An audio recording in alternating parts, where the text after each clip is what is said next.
We start with defining what reinforcement learning is, how it differs from other types of learning, like supervised learning, unsupervised learning, and other types of learning techniques.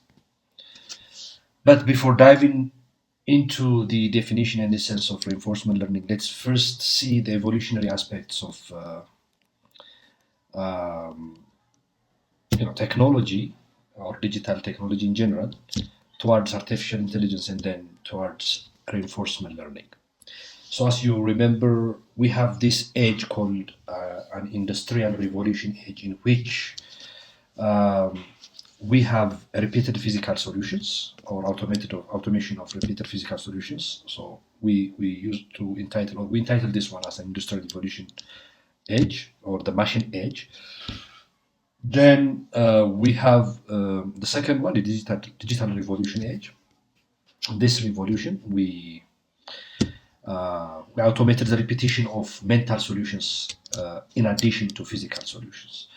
So this is one step towards artificial intelligence, but in the artificial intelligence age, we were able to come up with machines that find solutions by themselves.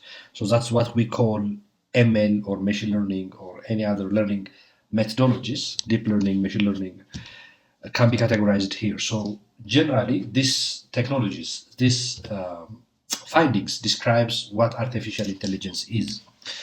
But right after the invention of artificial intelligence, then we came up with this idea or this scenario in which we only provide the problem and the goal, and then the machine will learns the best way towards the goal from the initial state or from the problem state by using interaction and trial and error approach. That's what we call reinforcement learning. I will be discussing this one in detail later. Okay.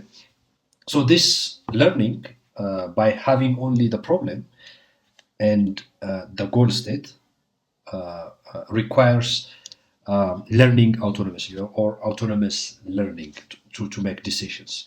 So that's why the first step of reinforcement learning is the learning itself, learning about the environment, learning about the pros and cons of the environment the agent is supposed to interact or the agent is interacting. So to this end, we do have a very preliminary or foundational paper, which is contributed by Alan Turing.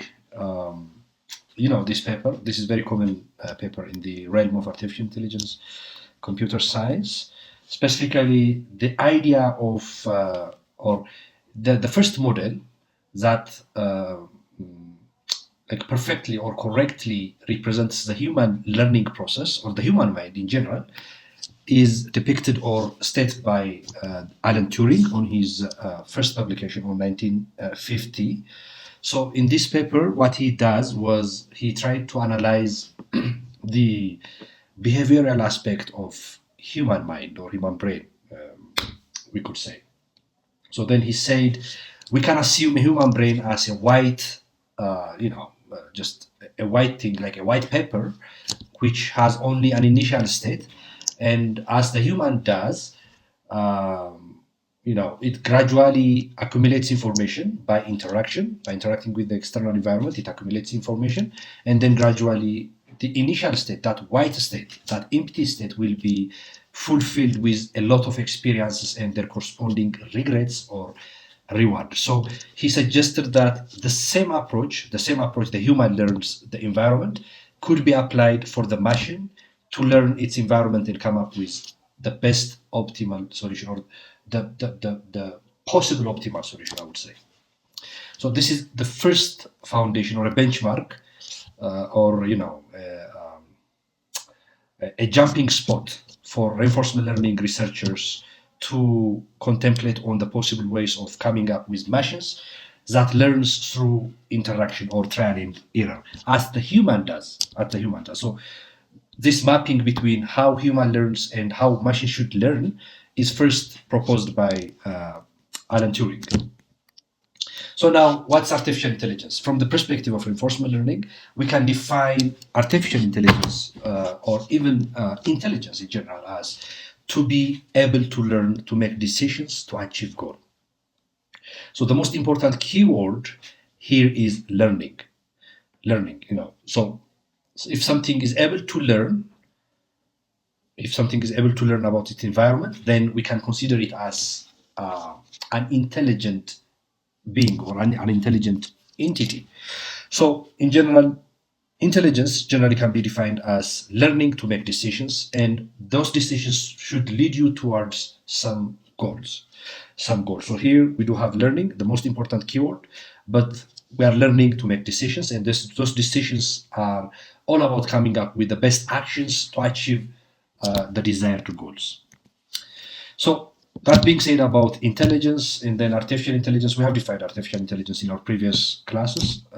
For instance, we used okay. Is it question? I think yeah, Zamadkun, please.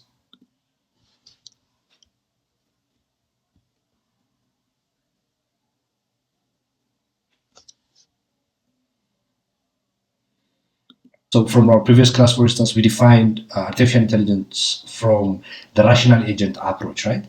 We also defined it as like acting like human or acting humanly, thinking humanly, from the perspective of nativists, and then from the perspective of behaviorists, we said it's more to acting rationally and thinking rationally. So just we do have that definition for artificial intelligence, but specifically when we say intelligence, its major emphasis is on learning to make decisions to achieve the desired goal. That's one thing you should underline on. Now, what's reinforcement learning? Again, let's define reinforcement learning from the perspective of humans, okay? Because as we already said, Alan Turing is the guy who showed us the mapping between how human learns and how machines should learn, right? So reinforcement learning is inspired by this definition. So for that purpose, whenever we define reinforcement learning, it's really recommended to start from how humans learn, okay? So people and animals learn by interacting with our environment. So we do learn by interacting with our environment. So this might be different from other types of learning, like passive type of learning. The first thing, it's active learning. Because why we are saying it's active? Because a human might touch, for instance, something like some hot material, and then the reward or the regret for that action is acquired immediately. So for that purpose, it's active learning. A learning by interaction. And the second thing that defines reinforcement learning too is that people learn sequentially. Okay, so in this case, future interactions can depend on earlier ones. For instance, the same example could be brought up here. A human who touched like a fire, for instance, at time t, might not touch that same fire at time t plus 1, for the same purpose that the reward for the action at time t is more to negative or more to regret than positive reward. So for that purpose, these are sequential. So earlier actions determines what the next actions would be. Earlier states determines what the next states will be. Earlier actions determines what the next actions will be. So for that purpose, it's sequential. So human learn by interacting with our environment, and the type of learning, human or animal or any other entity which is intelligent, is active and sequential. And again, it's also goal directed. So it's better to relate what we are talking about here to the definition of intelligence here: learning, making decision, and achieving goals. So one of the important things about human or people learning is that people can learn without examples of optimal behavior. That means people can learn by interacting in the environment and then analyzing the result, analyzing the reward or the regret. That's the result of your previous action or human's previous action. So in that case, it's not necessary to have an example of an optimal behavior. For instance, a type of learning that has an example of an optimal behavior is called supervised learning, right? It's supervised learning. So, but in case of reinforcement learning, or in case of the real learning, which is reinforcement learning, human learning, you do not necessarily should have examples of an optimal behavior. We do have a goal, but it doesn't mean a path towards the goal, but the goal. So as an agent, you will not know where the goal is. We have seen this one in the model-based execution of solution, like we call it searching, right? During the searching phase, we do not know like where the goal is, but we might know how far we are from the goal at each stage. So the same thing is true here. In the case of reinforcement learning or relearning or pupil learning, there is no necessity to provide example of optimal behavior. That's one of the characteristics of reinforcement learning too. Then instead, we optimize some reward signals based on our interaction. So this basically defines what reinforcement learning is. So here we can define reinforcement learning. The first thing, it's learning by interaction with the environment. It's active learning and sequential learning. And again, it's goal-directed learning. And it's a learning without example. It's a learning with the principle of reward hypothesis. This concept is called reward hypothesis. It's a learning based on reward hypothesis. That means you simply define a good action by the reward you get after that, by the corresponding reward you get for each of those actions. So in this case, we define reinforcement learning as learning by interaction, and you are supposed to interact with the environment, get some reward and observation, and based on those rewards, whenever the value of the reward is good, then you excel more on your previous approach that gave you the reward that you have now. If the reward is bad, then on the contrary, you have to adjust something against the approach that you used at that moment or at time t minus 1. So it's reward-based hypothesis. So just pictorially describing this interaction loop, we do have an agent. We said an agent or a rational agent is an agent that does something right? In our previous course, we defined this one. So an agent is supposed to interact with the environment. So interaction is described by its action, by the way. So an agent will issue some kind of action to the environment. This environment doesn't mean the world, necessarily. Like it's not, the verbatim is not the world or the earth. When we say the world or the environment, it might mean the chessboard, for instance. It might mean a grid world.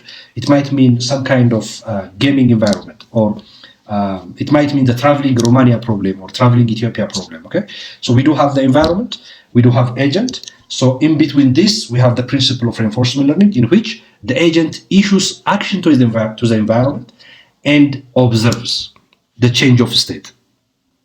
And this change of state comes along with corresponding rewards.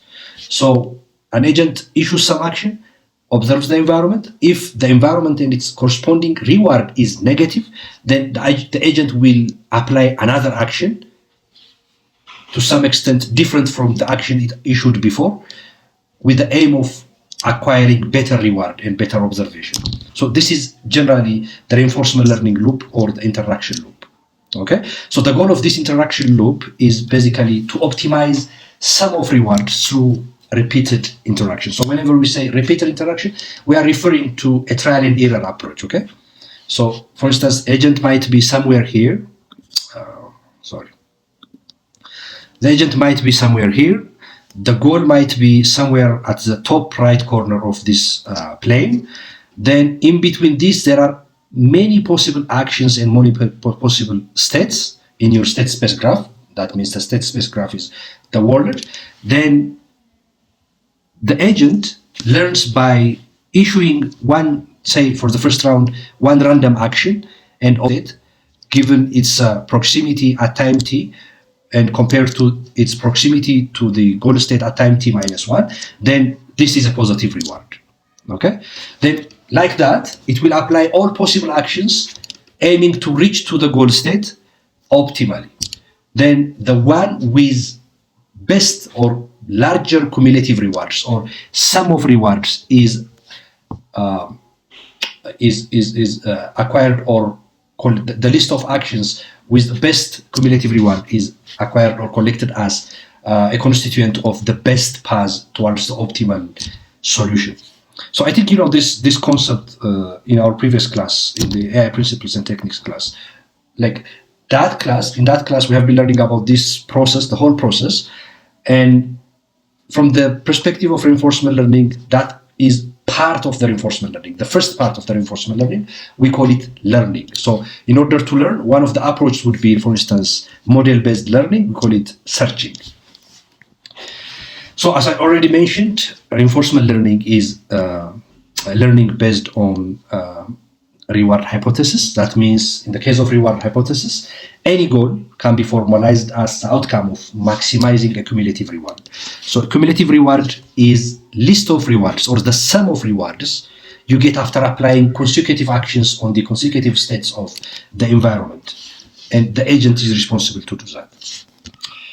So reinforcement learning is based on reward hypothesis. So the goal is defined by or formalized as the outcome of maximizing a cumulative reward. So here, the most important aspect is, the concept of cumulative reward. For instance, let's say we have this linear path to reach to the goal state. Okay, say we do have the initial state, and somewhere here we do have the goal state, and this agent might use 2 or 3 optimal paths to reach to the goal state, and at the same time it might use other suboptimal paths to reach to the goal state. So the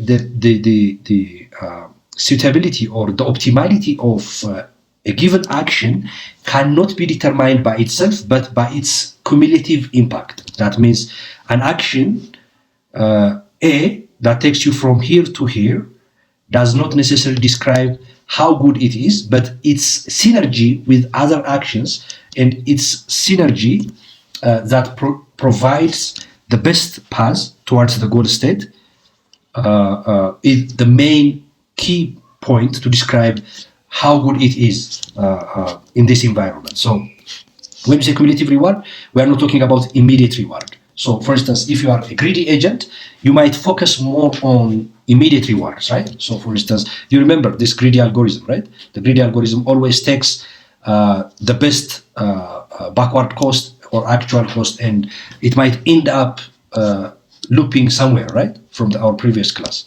So the same is true here. To avoid such kind of problems, we came up with the concept of cumulative reward. That means from all paths that leads you from the initial state to the goal state, the one with better cumulative reward is the optimal path.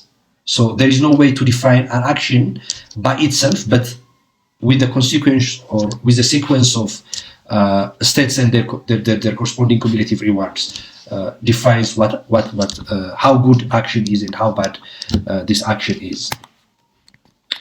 So just to give you an example about reinforcement learning problem, just before diving a little bit more on this aspect, let's now differentiate between different types of learning mechanisms. For instance, I think on Saturday, I think Mabratu raised this question: what's the difference between supervised learning and unsupervised learning? Reinforcement learning. What's the difference between unsupervised learning and what's that other one? Reinforcement learning. So the main difference, whenever you deal with supervised learning, you do have an example of the optimal behavior, right? An example of the correct answer. But in case of reinforcement learning, you do not have that one. The second thing, in the case of unsupervised learning, you will not have an example of the best behavior, which makes it similar to the reinforcement learning.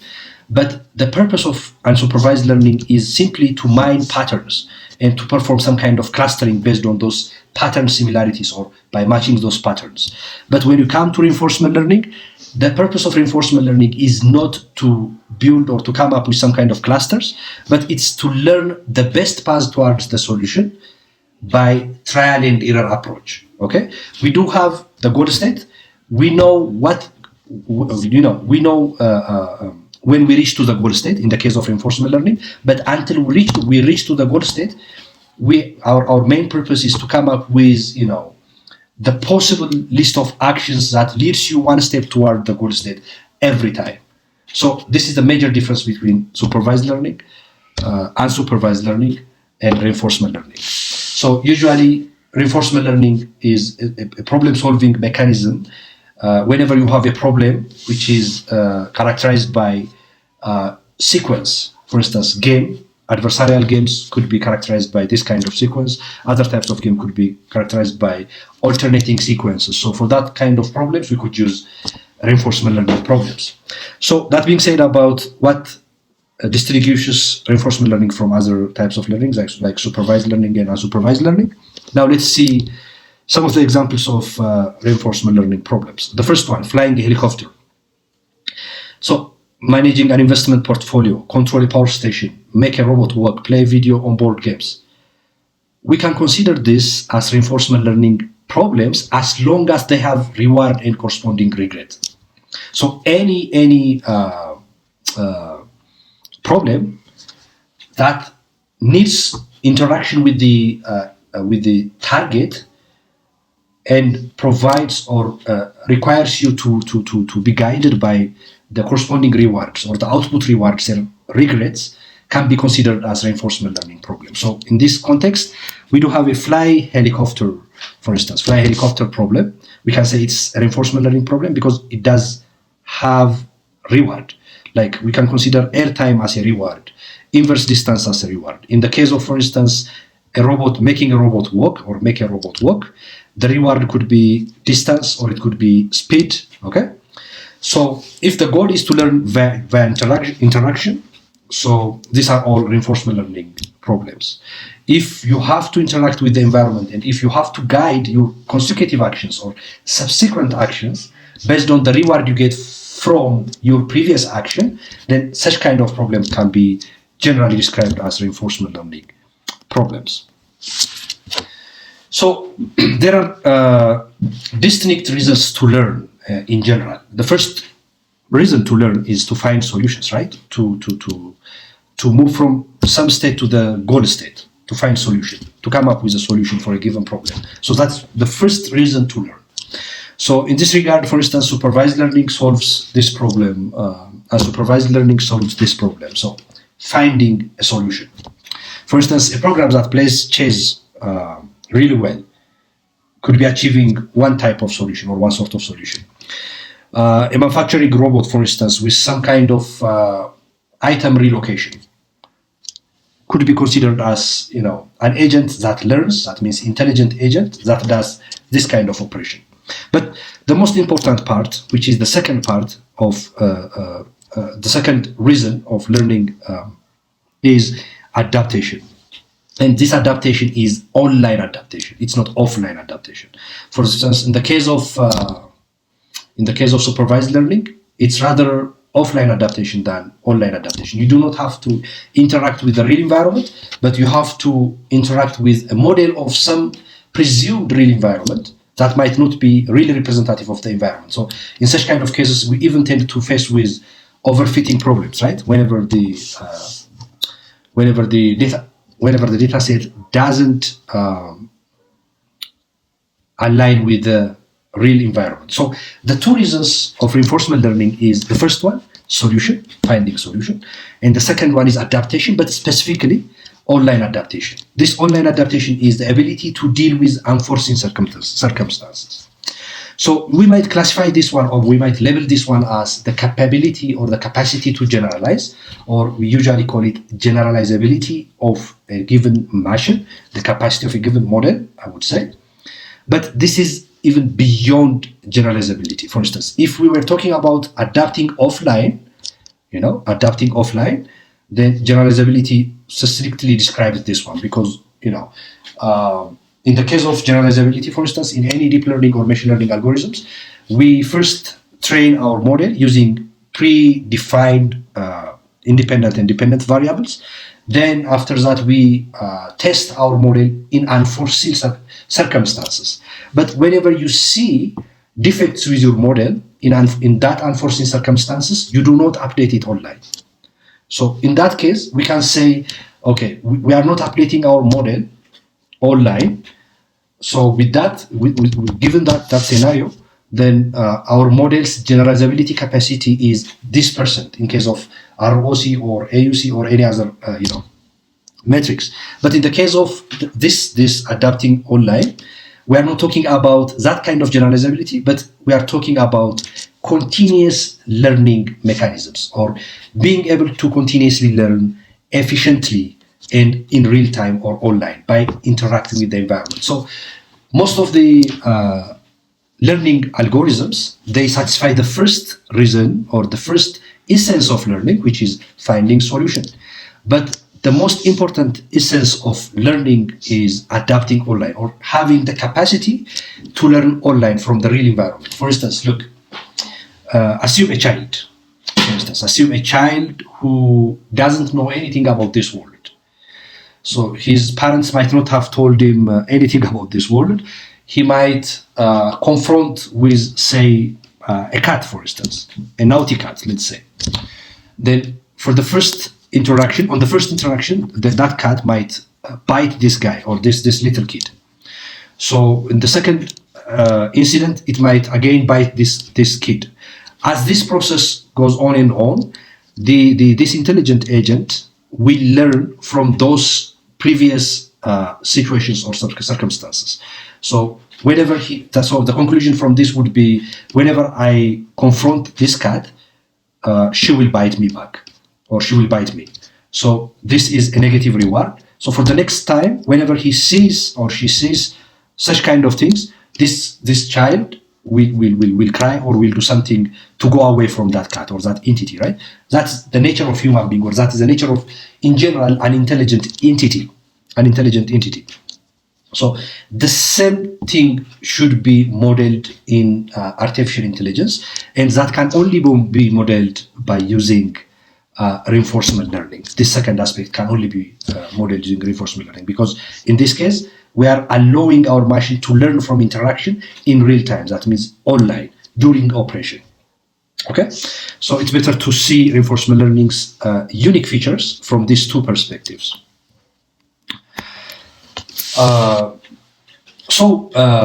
We can now formalize the definition of reinforcement learning. So reinforcement learning is a science and framework of learning to make decisions from interactions. So this requires time, consequences of action. This consequence of action might not be immediate consequence of action, or we call it reward. It might be cumulative consequence of action or long-term consequence of action. Actively gathering experience, we call it accumulating observations or history. Predicting the future, once you have a model to resemble or to represent the environment so far you have interacted, you should be able to, or that intelligent agent should be able to predict from what it has, So this step is called prediction. So one of the techniques for prediction is searching, by the way, because in the model environment, in an abstract environment, we tend to come up with possible solutions. So we call it prediction. So prediction is the first major problem of reinforcement learning. The second major problem of reinforcement learning is control. So whenever we talk about learning to make decisions by interaction, we need to think about time. Second, consequence of actions. Third, observation or actively gathering experience. Fourth, after gathering experience, we will build a model, and by using that model, we have to predict the future. And then we have to deal with stochastic or probabilistic nature of the dynamic world. So these things should be considered whenever we deal with learning to make decisions by interaction, or whenever we deal with reinforcement learning. So reinforcement learning is a true formalization of the AI problem. So this reinforcement learning, for instance, supervised learning is not a true formalization of AI problem, because supervised learning might allow you to find solution and to adapt online, but it doesn't allow you to adapt offline, but it doesn't allow you to adapt online, right? So for that purpose, reinforcement learning is considered as a true formalization of the artificial intelligence problem. The main reason we say this is, AI, the inspiration of AI, or AI aspires to be a cognitive agent, right? An AI agent aspires to be a cognitive agent. And among the most cognitive agents in this world, the first target of AI is human being. So for that purpose, AI achieves its desired goals whenever it completely resembles human being. One of the mechanisms to resemble human being is by achieving these two requirements. The first one, by finding solutions. Second one, by adapting online. Those other algorithms can find solutions, can generalize good, but they might not adapt online. But algorithms or machines, which are empowered by reinforcement learning, can adapt online. So for that purpose, we call reinforcement learning is a true formalization of an AI problem. I suggest you to read this paper an early paper which is playing Atari with deep reinforcement learning. Atari is a game in which you do not know the rule of the game when you join it for the first time. But through interaction, you tend to learn how this Atari game works and start playing along with it. So this is a true example or a true living testimony of how the agent or an intelligent agent interacts with the world and then finally learns the substrates of this world and then go hand in hand with its rules and requirements. So Atari, I think this is a game. It's online game. You can find it now. Check it out. Like when you start playing that game, it doesn't have any specified rule. You have to do something and see how it responds. Then from there you tend to learn the characteristics of that game and then play per session level. Now let's formalize the reinforcement learning problem. Whenever we say formalization, we are referring to the mathematical description of the problem itself for reinforcement learning. So we say reinforcement learning is learning by interaction. An agent interacts with the environment and the environment provides some kind of observation and reward. And after noticing those rewards, the agent then shapes its action using some kind of policy. So here we can define this phenomena from two perspectives. One, from the agent perspective, and two, from the environment perspective. By the way, from the previous course, you can consider the agent state as a search tree and the environment state as a state space graph. Okay, this would be easy for you.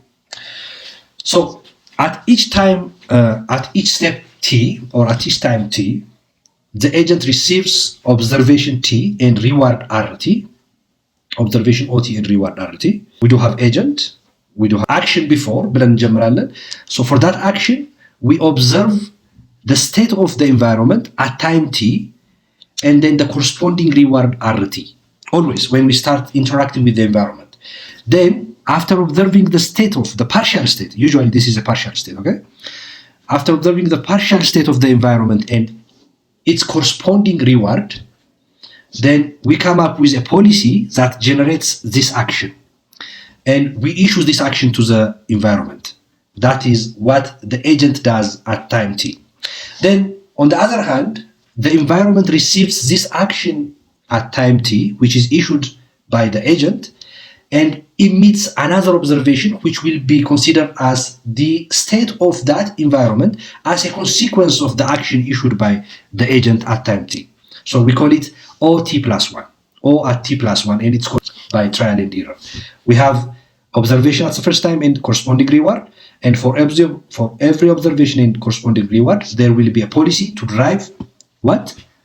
Action at time t, and this action at time t produces observation at time t plus 1 and reward at time t plus 1. This cycle goes on and on, by the way. So for instance, at OT, the agent might perceive the environment or the state of the environment at time t plus 1 and rt plus 1 and issues A at t plus 1, and then the corresponding observation will be O at t plus 2 and R at t plus 2.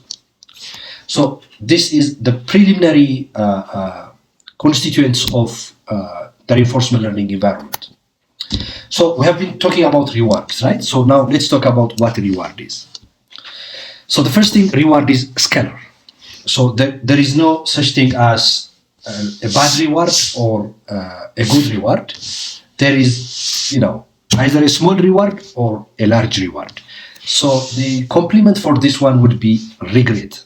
So I usually like to say negative reward, but whenever I say negative reward, I meant regret, okay? Regret.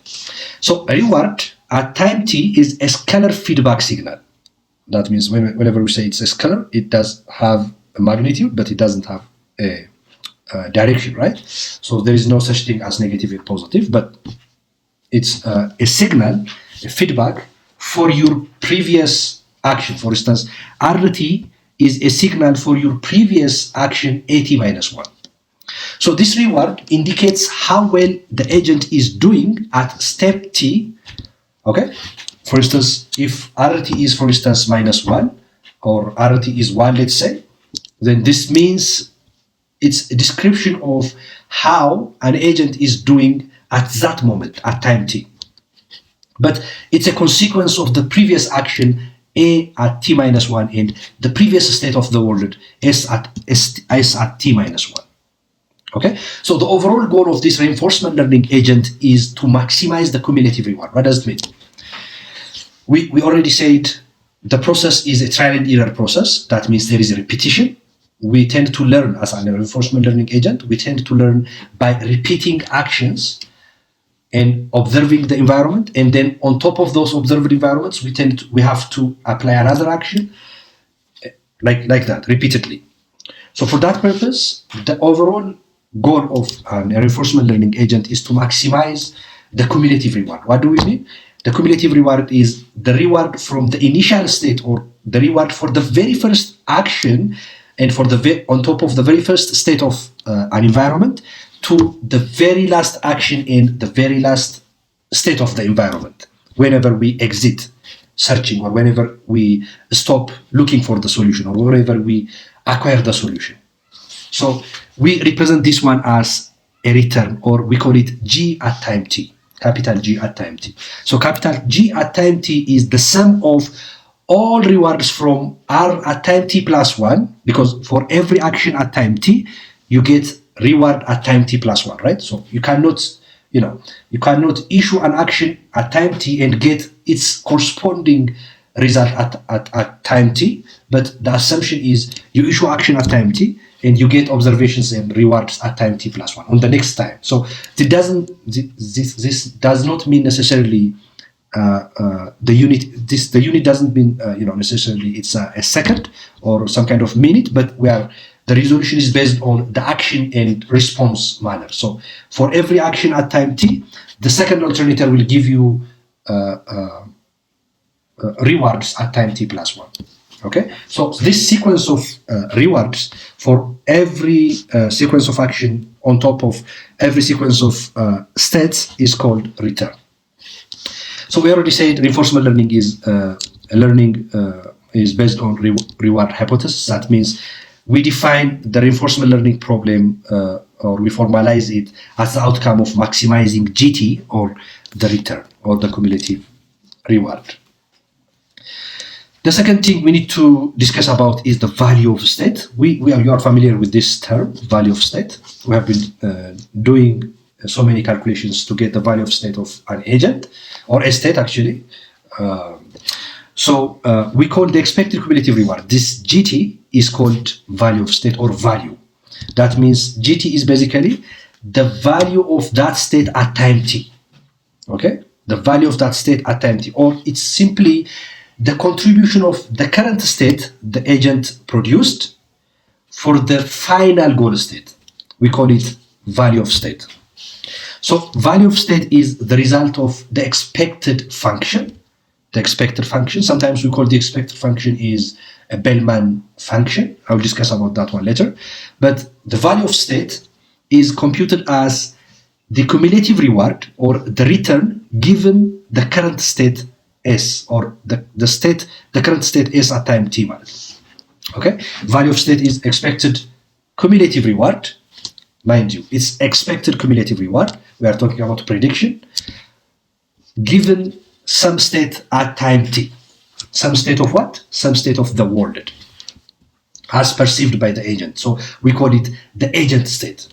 The agent state, or we can also call it observation at time t. So this value, the value of state, depends on the action the agent takes, right? We already discussed about this one here, because this agent issues this action. Are you with me, by the way?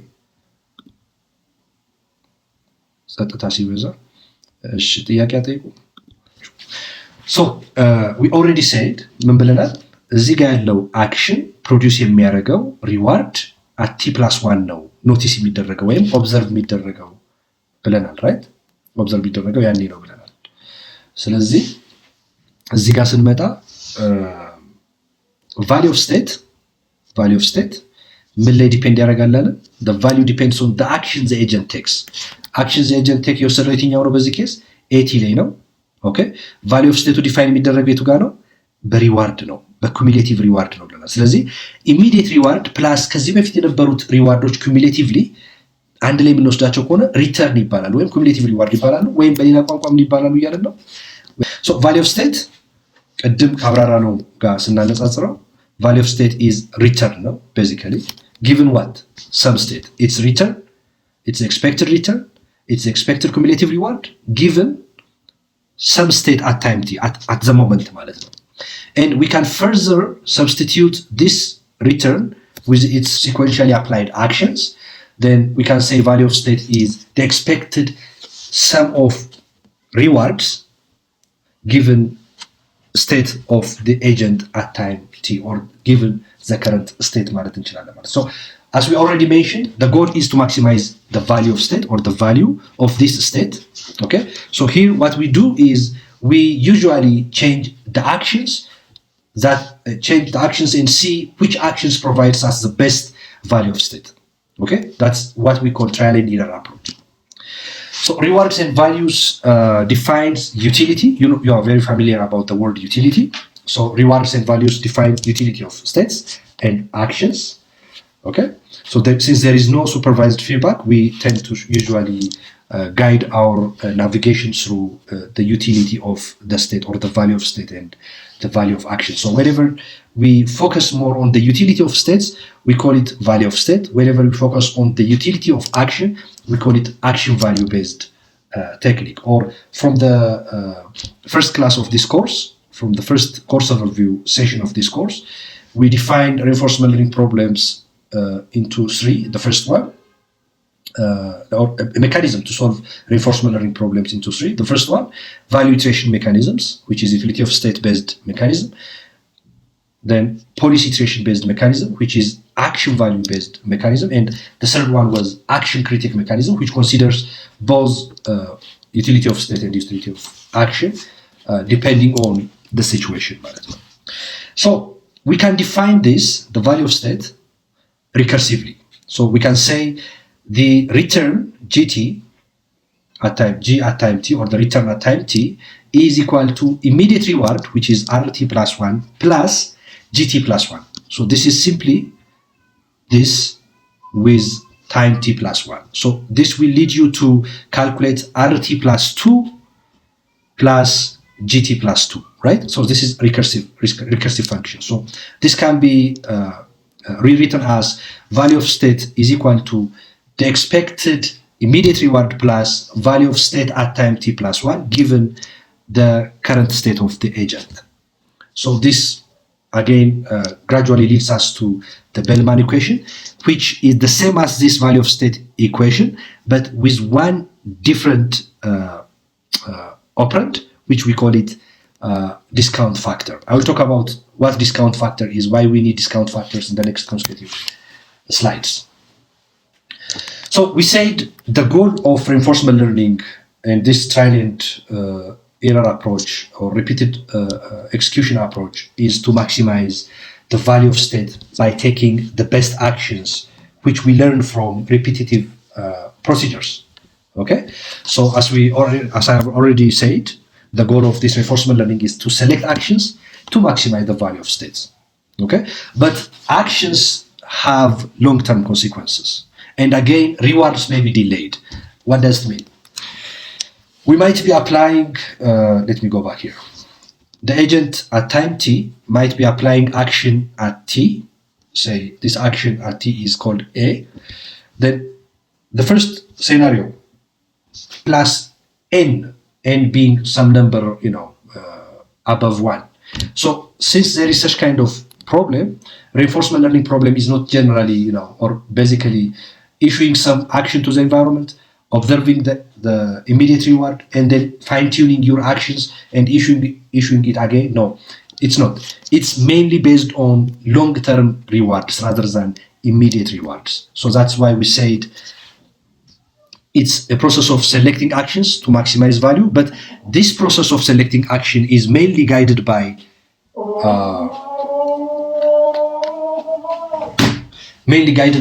long-term consequences or long-term or cumulative rewards rather than immediate reward. So just for your information, this RT plus 1, we usually call it immediate reward, but all other rewards after this are called long-term rewards.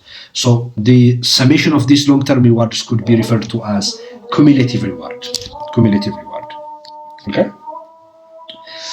So let's see the necessity of considering long-term consequences or rewards rather than immediate rewards. Okay. Sometimes you may have to sacrifice immediate rewards to gain more long-term rewards. Let's reconsider the reinforcement learning problem which we discussed a couple of minutes ago. Refueling a helicopter, for instance. Refueling a helicopter. So let me, I think if it is near, I can go back to it. Look, we do have a fly helicopter, a reinforcement learning problem, and we identified airtime as a reward. Then assume we are flying a helicopter, and then all of a sudden we see the fuel gauge is down. So we have, say, only 1 kilometer to go. We have to land immediately. So from this reward perspective, for instance, you might say, I have to fly, right? Because the best way to reach to your goal is by continuing the flying process, right? Not by parking somewhere or landing somewhere and refueling your fuel tank. But considering the long-term consequence of this incident will let you have the wisdom to know that the helicopter will crash unless you refuel it within a specific period of time, right? So for that purpose, reinforcement learning is not all about observing the immediate reward, but it's also all about observing cumulative rewards or long-term consequences. Is it clear?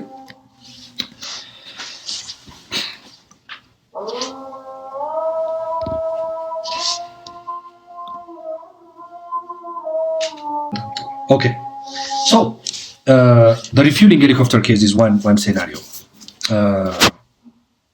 For instance, defensive moves in a game, for instance. Have you seen such kind of guys? I'm most of the time defensive, like while playing adversarial games, because the chance of winning later may enhance or may increase if you are very protective and defensive of your realm or your arena, you know. So these are one approach, for instance. Learning a new skill, for instance, can be costly, and even though it's time consuming at first. It's costly and time consuming at first, but you know, by learning new skill in the long term, you will have some kind of thing. So that's what you are doing right now, right? So that being said about the value of state, now let's talk about one other important concept, which is called policy.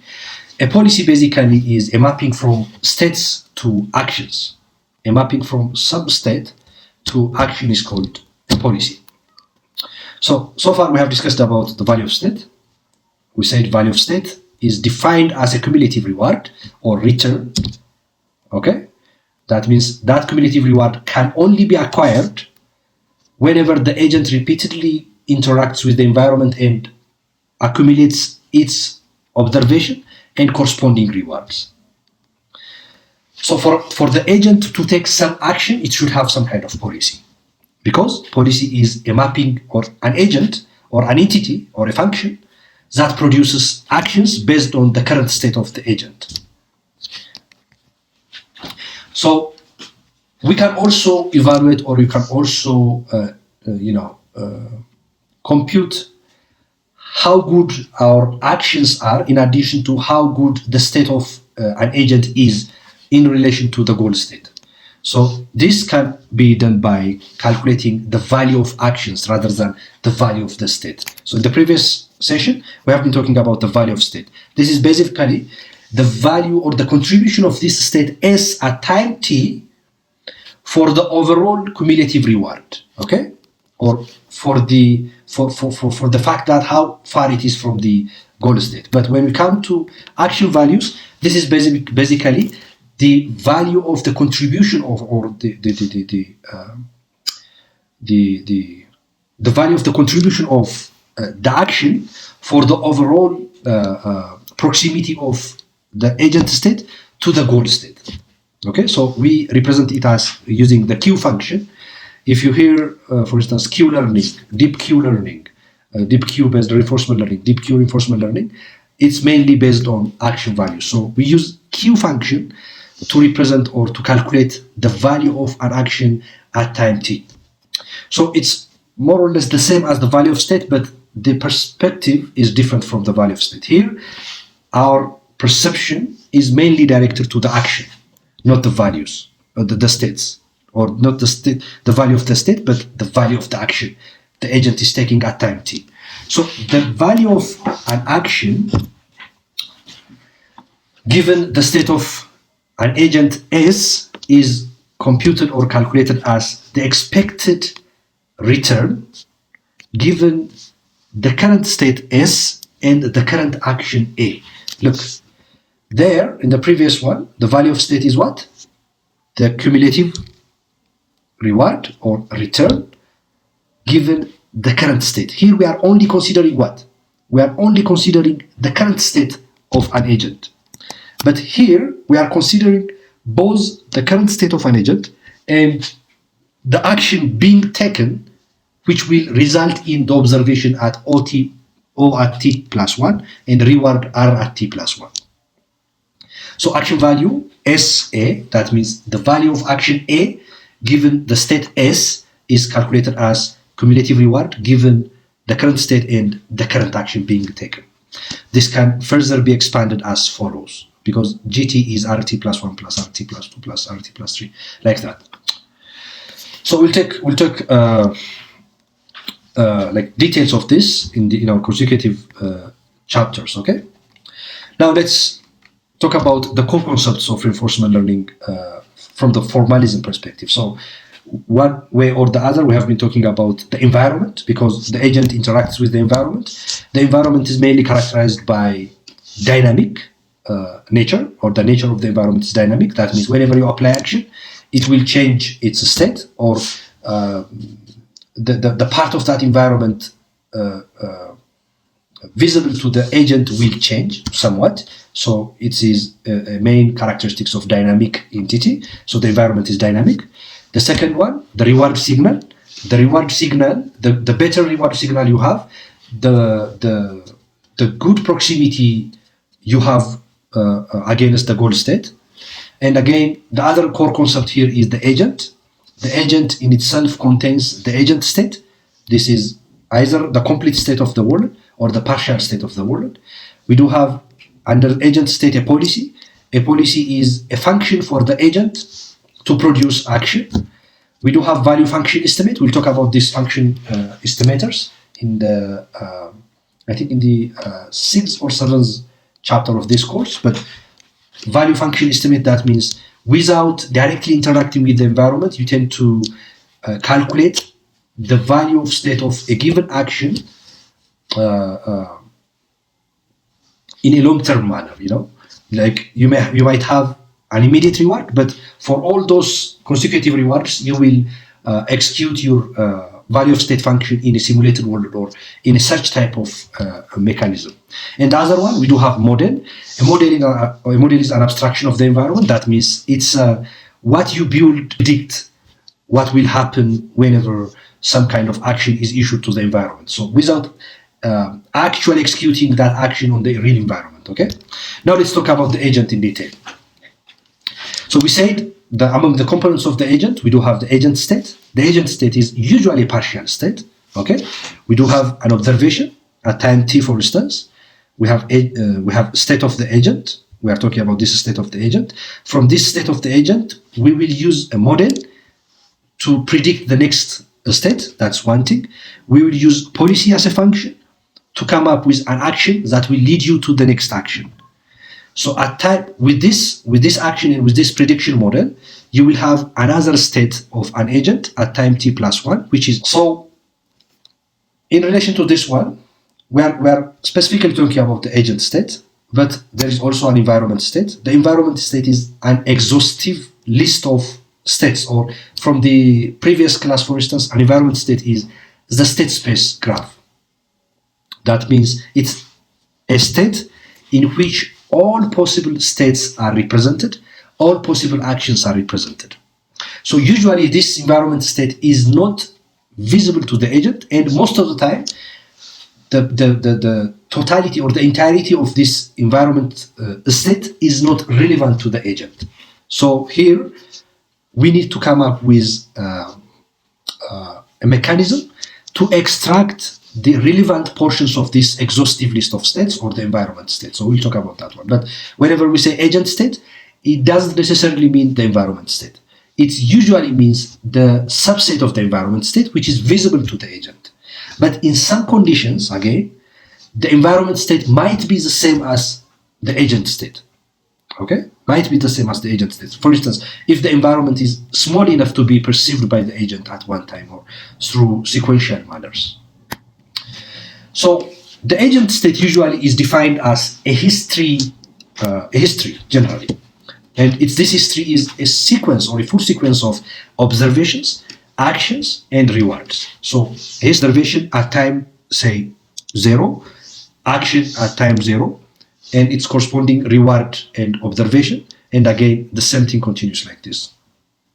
So this is one action. Like we do have observation, and then based on this observation we come up with an action, the next observation, and the next reward. So for all consecutive actions we will have consecutive observation and reward, consecutive observation and reward. And for every reward and observation, we will have a corresponding policy that generates action for the next observation and the next reward. So this log is represented as history, and this history is representative of the agent state in general. So whenever we say agent state, we are not talking about the immediate state of the agent. That means we are not saying the agent is, watching or like interacting with this state of the environment. We are generally saying the agent knows this much about the environment through its previous interactions. Okay, so history defines what agent state is in general. Okay, so for instance, assume a sensory motor stream of a robot. A sensory motor stream of a robot. So if you know the sensory motor, for instance, if you take right hand of a humanoid robot, it might have at least 3 degrees of freedoms or 3 joints, right? 3 joints. So those 3 joints, for instance, whenever the robot tries to move from bottom position to whenever it tries to move its hand from bottom position to the top position in its jurisdiction in general, then the degree of freedom, the 3 degrees of freedoms will have sequentially different values over time, right? So you can consider this history as an agent that stores or that logs the sequential value of those 3 degrees of freedoms over time, okay, if you are familiar with robotics. So this history basically is used to construct the agent state ST. One more important thing here is fully observable environments. An environment is fully observable if the observation of an agent at time t is the same as the agent state and it's the same as the environment state. So እነዚህ ሶስቱ እኩል ከሆኑ then we call it fully observable environment ነው እንላለን ማለት ነው። So ST basically is what? ST የምንለው history ነው ብለናል። history over the time and agent accumulate ያደረገው knowledge ነው ስለ environment.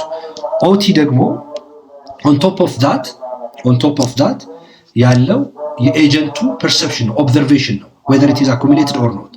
If these two are the same as the environment state, then the environment is called fully observable environment ይባላል። Again, most of the time there is no such thing as fully observable environment because we are assumed to interact with a complex world, a dynamic world, and usually this complex world or dynamic world is not fully observable. So for that purpose, we come up with this useful mathematical framework. We call it a Markov decision process. So a Markov decision process is there to avoid the necessity of having fully observable environment to come up with an optimal solution whenever you deal with it by interaction.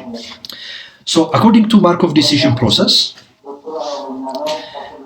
a given environment is a Markov environment. A given environment is a Markov environment, or a given decision, even not from the environment perspective, but from the decision perspective. A given decision process is a Markov process if the reward and the state of an agent after applying some action at time t minus 1 and being on a state st minus 1, given the current state st and the current action at is the same as the reward and state you get even after having the complete history of the environment, or the full observation of the environment and the full list of actions at time t. ምን ማለት ነው ይሄ?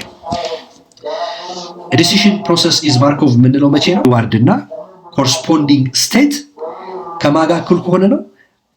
as if full observation ኖሮት full list of actions ኖሮት ከነዛ ውስጥ መርጦ ቤስት የተባለውን አክሽን አፕላይ አድርጎ ከሚያገኘው ሪዋርድ እና ኮረስፖንዲንግ ስቴት ጋር ፕሮባቢሊቲው ተመሳሳይ ከሆነ the probability of r ሪዋርድ ማለት ነው and s given s at time t and a at time t is equal to the probability of r and s given the history at time t and list of actions at time t, then we call this decision process Markov decision process ነው እንላለን. We call the environment Markovian environment ነው እንላለን ማለት ነው. Okay, for instance, if you have the full history here, that means if st is equal to ot is equal to environment state, the decision you are going to take is a Markov decision. True, the environment is a Markovian environment, but it's large, so it might even be growing indefinitely. So this kind of representation is not required. So for a given environment to be Markov, to be in Markov conformance, it should be the first thing. The exhaustive approach would be it should be the agent state should be the environment state. So HT should be ST, but this is not usually recommended because it's not usually possible. And even if you can represent the HT in memory, then it might gradually keep growing, and that will not allow you to compute for all consecutive rewards and states. Okay, so the full environment and agent state is Markov, but it's large. Even if you take the HT, which is the total history of the environment representing the whole environment state, but at time t, that means it's not at time t plus n, it's yet to grow. So for that purpose, since it keeps growing, it's not recommended. So for that purpose, the idea here is that in reinforcement learning, you have to come up with this function. We call it update function. We call it expected function, actually, usually, that gives you a reward and a state given some current state and list of actions, as if you got them from an environment to which you have a complete vision or a complete understanding of, and from the sequence of observation, action, reward perspective, and also from the perspective of all possible list of actions. So we use ST to denote the agent state, and I already said this one, not the environment state. There are also partially observable environments which cannot be fully seen by the agent. So for that, we do have this decision process called partially observable Markov decision process. We'll talk about this one in our next class. Actually, we'll have a separate Markov decision process chapter. There we'll dive more into these aspects. But the bottom line, like the main important thing here, is that the agent state is different from the environment state, and as a reinforcement learning agent, you should be able to come up with optimal solutions from the agent state, which is most of the time a partial state, a partial view of the environment, but with a reward which is tantamount to the reward you get after having the complete view of the environment. And for that, we do have a mathematical framework.